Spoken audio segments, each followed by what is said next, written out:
I want these guys to want to help me, and I want to help them as well. So we have to build those relationships.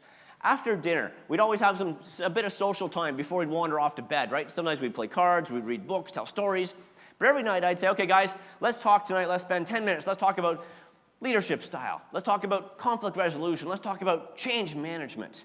They all knew what I did as a job, right, teaching this stuff to organizations and students. And they're kind of like, you know what, Scott, just let it go, man, right? just let it go, right? But as we talked about this, people realized we don't have 6 months or 12 months or 18 months to become a high-performance team. We have 10 days. We have to accelerate this process. So this process comes out of a model that we call the deliberate success model.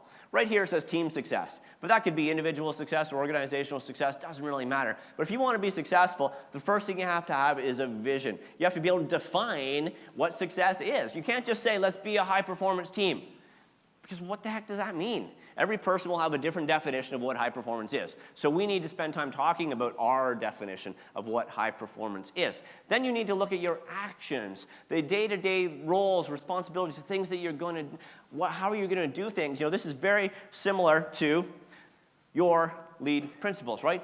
How you go about running your business, how you go about making decisions. We figure out how are we going to work together to become high performance. And then you have to build in some time for reflection. And this is a very difficult piece here because we're all moving so fast down this road, right? But sometimes we just end up someplace, but it's not really where we wanted to go. And so this is where reflection comes into play, to build in some time, to take a look at your vision and say, are we being who we said we were going to be? Are we doing what we said we were going to do? Have we lost our way? Any elephants in the room here? We need to get it on the table here. It's a time to make some course corrections if necessary. So we set aside one meeting once a week for 30 minutes. We didn't talk about climbing strategies or mountain conditions. We just talked about us to make sure we kept ourselves on the path to high performance. So this leads us to Everest Base Camp. Looks like a good place to go for a holiday there, yeah?